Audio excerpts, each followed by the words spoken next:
So this is the hood, guys. Very different life. The air is fresh. There's no chaos of the city.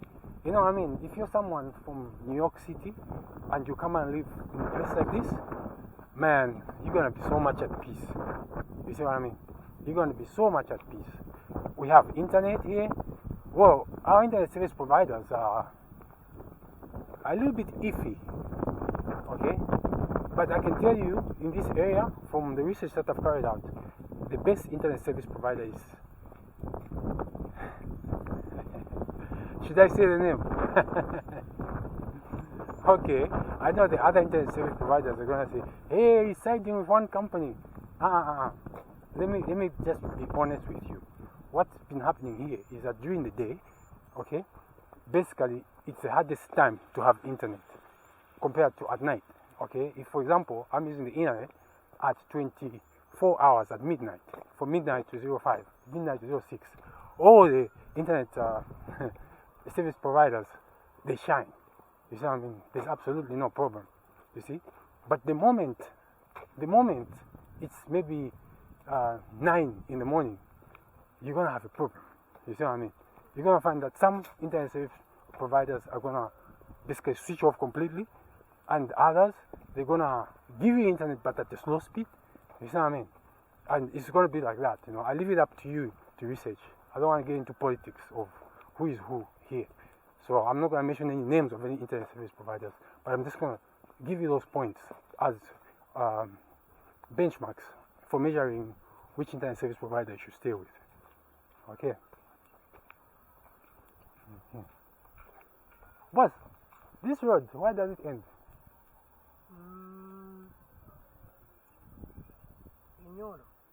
Mignolo. Mignolo is a place. Yes. Okay. Because I'm a YouTuber. I make YouTube videos, so I'm just touring. Okay. Okay, thank you very much. Okay, so what he has told me is that where I'm going from 9 miles is a place called Mignolo. Now, I don't know where that Mignolo is, so I just have to keep moving. Some vicious dog there. You see that dog? Okay. And this place now, it looks like more like farm, eh? Like farm area. See, like there, can you see? Can you see that? Yes. It's a farm area. It looks scary.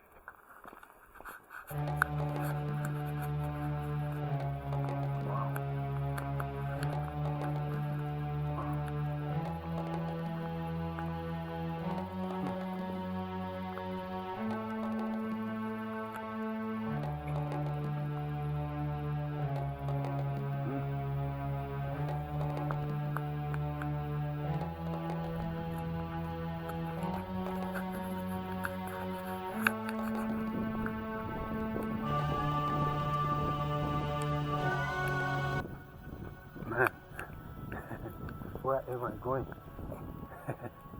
Okay, I just want you guys to just see the kind of woods in very, very developing parts of Lusaka, okay, or rather Zambia, so to speak. Okay, so there is a whole lot of things happening here. Even where you think there are no human beings, you're just going to find people there, and they've got a community, and they know each other. Okay, so you're going to think you're the first person there. No, you're not, because they don't even know you. They will identify you. This guy, he just stepped in here. Who is he? You see what I'm saying?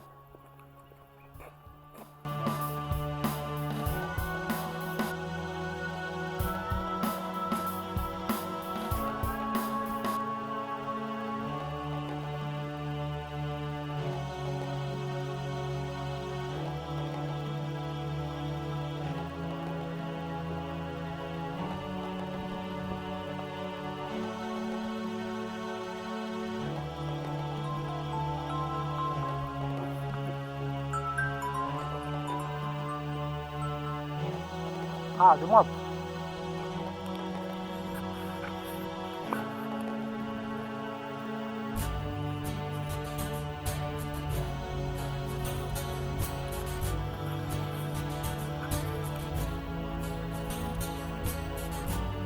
So you might be thinking that this land over here is just vacant, there's no one, but actually it does have an owner. Okay, the owner just hasn't developed it yet.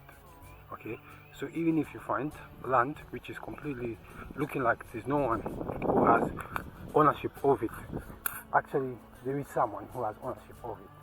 Okay, this country is big, and there are people in this country with farms of 4,000 hectares. You see what I'm saying? They are there. 4,000 hectares is like a town. You know what I mean? The other part of Zambia that is different from the city. Okay? It's different from Lusaka, the Dubai of Africa. This is the rural Zambia. You see what I'm saying?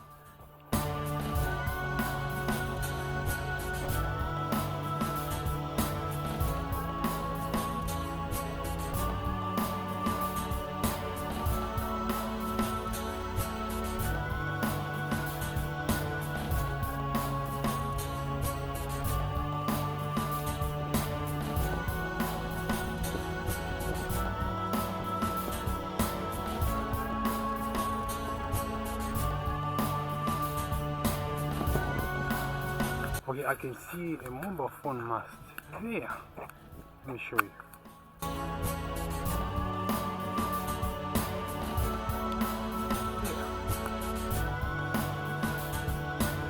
Can you see?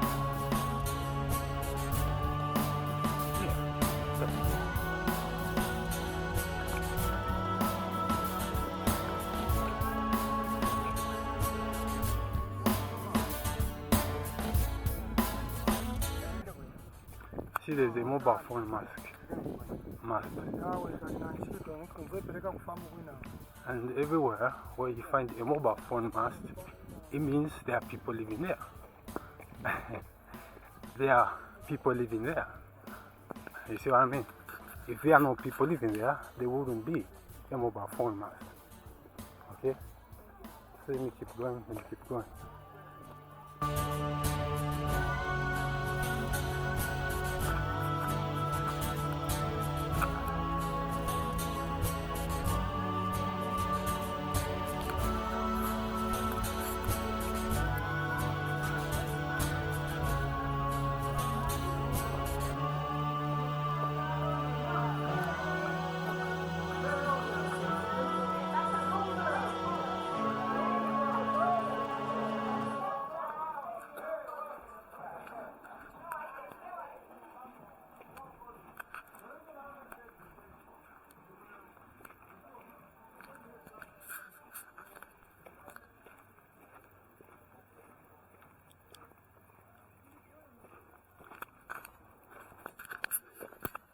Another thing that you have to be aware of is that areas like this area do not have public transport.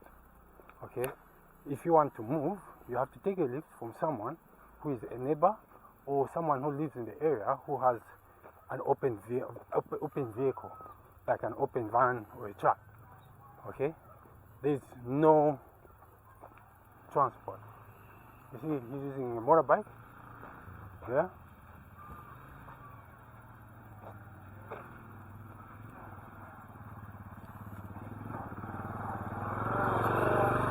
These are the only means of transportation.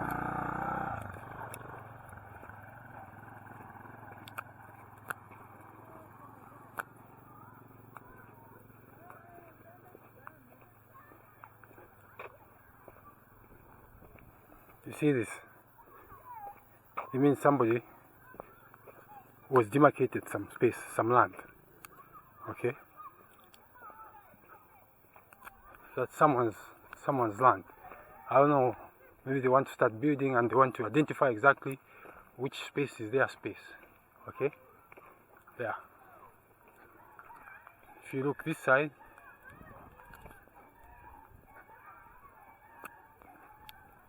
all those are plots. Okay, we call them plots here, but they are spaces for building. Okay?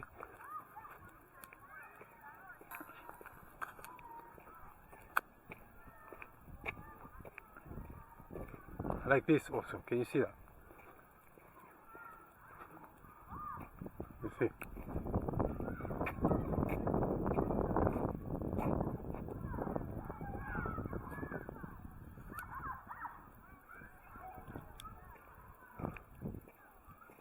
So all those are spaces for building. It means that people have bought those spaces and they want to build structures on them. Okay? This place has a lot of space, but it's got no transport. Okay? It's got absolutely no transport. So if you get space here for building, it means that you have to figure out how you be moving. Maybe you have to buy a bicycle, or you have to identify who has an open track, which you can use to get to the main road. Then at the main road you can get on a minibus or some kind of transport. Okay? Yeah.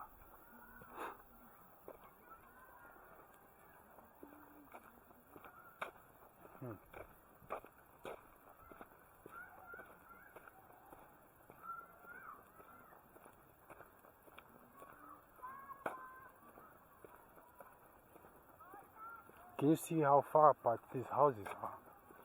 There's always somewhere where it's just empty, and you find a few houses, and empty. The yards are so big. You see what I mean? And behind this house is a farm.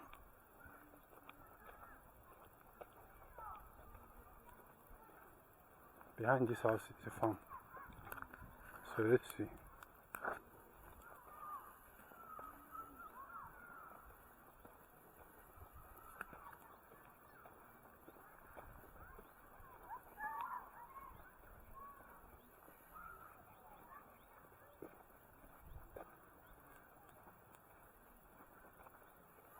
Okay, so you can see, there is a farm with tomatoes. Okay, are those tomatoes?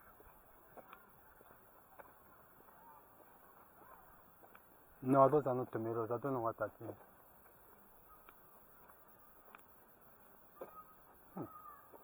I don't know what that is. Looks like tomatoes. It looks like tomatoes-ish. You see what I'm saying?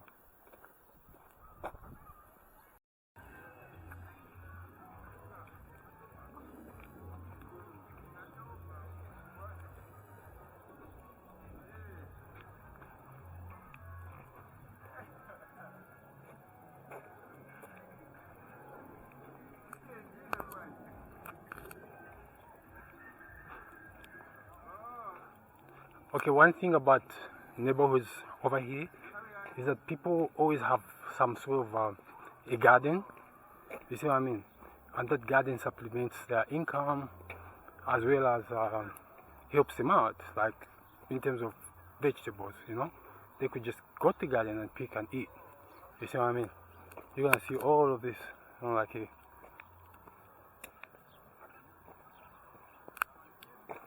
Okay.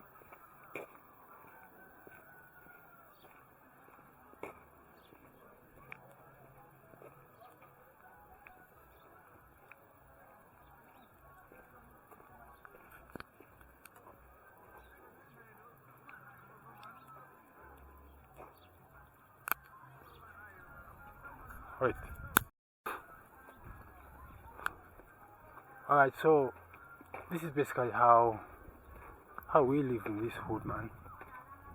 It's how we live. It's very different from other parts of the country.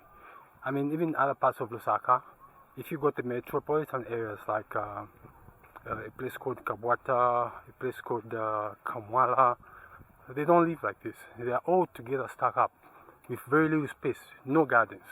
But over here, it's a completely different life. Okay? There's space, there's gardens, there's free water.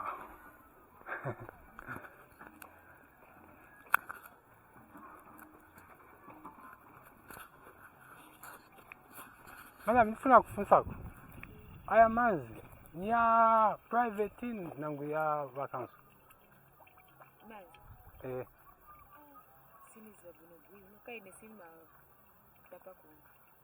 Oh, but mulipila. But mulipila. Oh. Maybe near NGO.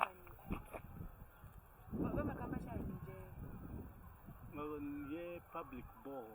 Oh, public. Yes. But I should donate. Yes.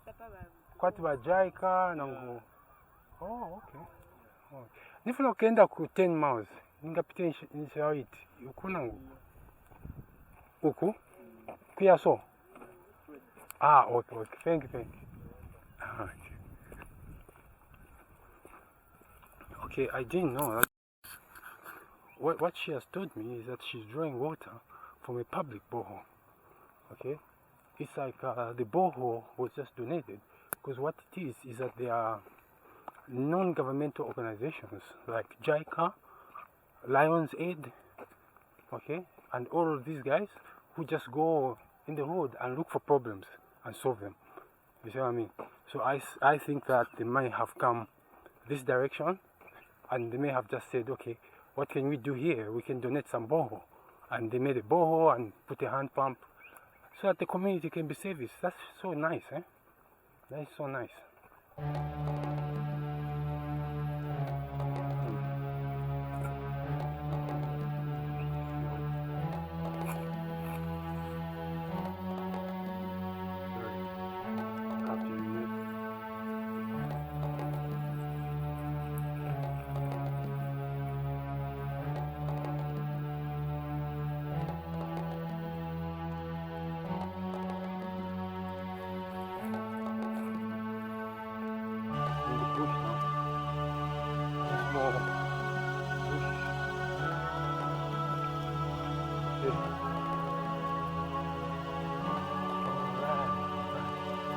Okay, let me send you to the front camera.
Okay, you see that green tank?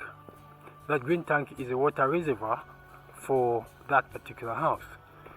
We don't have council water in council water only exists in highly populated neighborhoods. If you live in a neighborhood which is new or it's not highly populated, you have to fend for yourself. Meaning you need to have your own borehole, your own pump, and your own storage tank. Like them over there. You can see.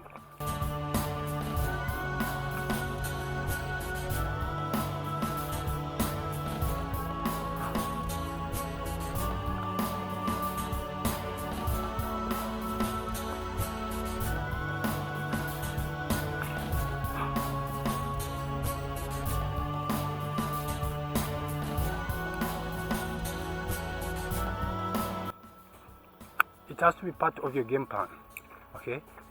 Because if you don't have your own water, then you have to go and draw water from the neighbors. Or maybe you need to have an agreement with your neighbors, whereby some of the water that they pump goes into your tank.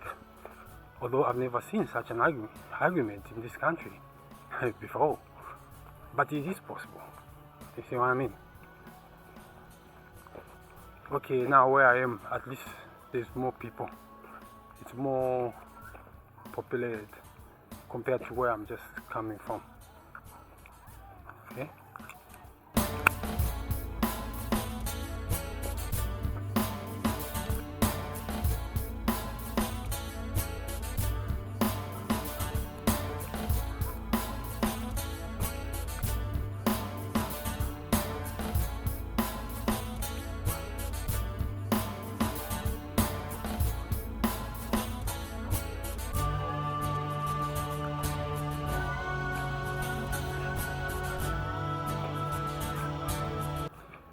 These are new settlements, you know. They are not old. Alright.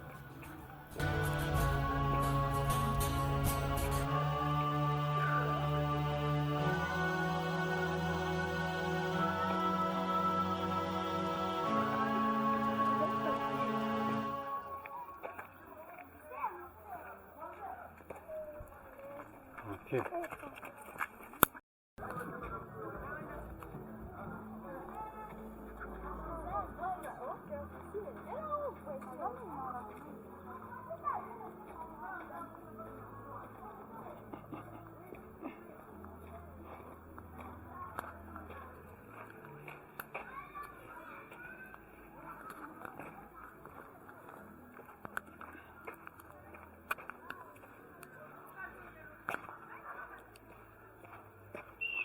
So what you're going to notice in this neighborhood is that you're going to find very, very nice houses. Really like first world houses. And then next door to them, you're going to find a ramshackle. You see what I mean? Just like that. Like this inside this wall fence that you're looking at, there's a number of houses. Okay. Very, very developed. But this side, it's just beginning. The development is just beginning. You see what I mean? Sometimes you find that areas are designated as low cost or high cost or medium cost. You see what I mean? And if an area is high cost, ramshackle can evolve even there. But the only problem is the cost of land there is higher. You see what I mean? Compared to a low cost. So you can get a low cost piece of land and just build a high cost structure there. That's all possible. Okay? Okay. So let me show you this side.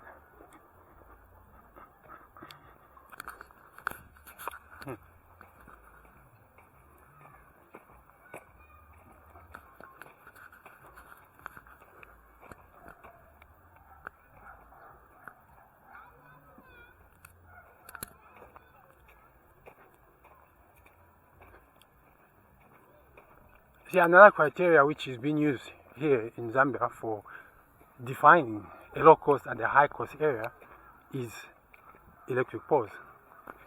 If you are getting a piece of land somewhere where there are electric poles nearby, they're going to designate it as high cost. Then the further you go away from the electric poles, they're going to designate that as a low cost. Meaning that the best way is not to get high cost, but to get low cost. If you don't want to move in that area within the next like 12 months, you know what I mean? Just get a low cost and wait until those who are in the medium cost get the electricity. Then your low cost becomes a high cost. You see what I mean? Because the electric poles becomes very near to where you are. You see what I mean?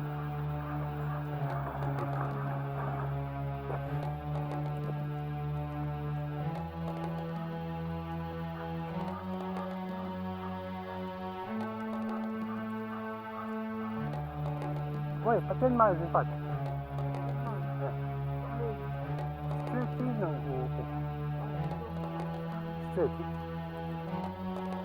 Okay. Ah, okay. So, okay.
I think I'm feeling thirsty, man. Maybe I should get a drink. Okay, let me get a drink. So like over there, they are digging a borehole. Okay, let me just show you. Let me show you.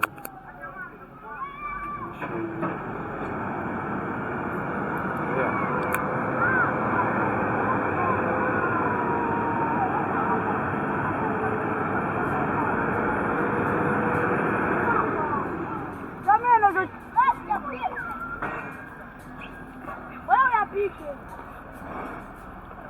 So that house, they are digging a borehole.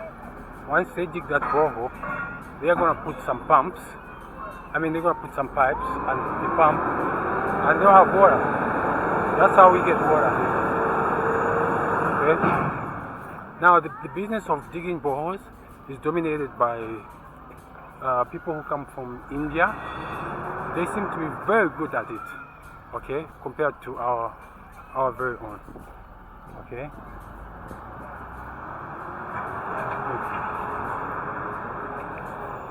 Okay. So let me just move this side. See what's there.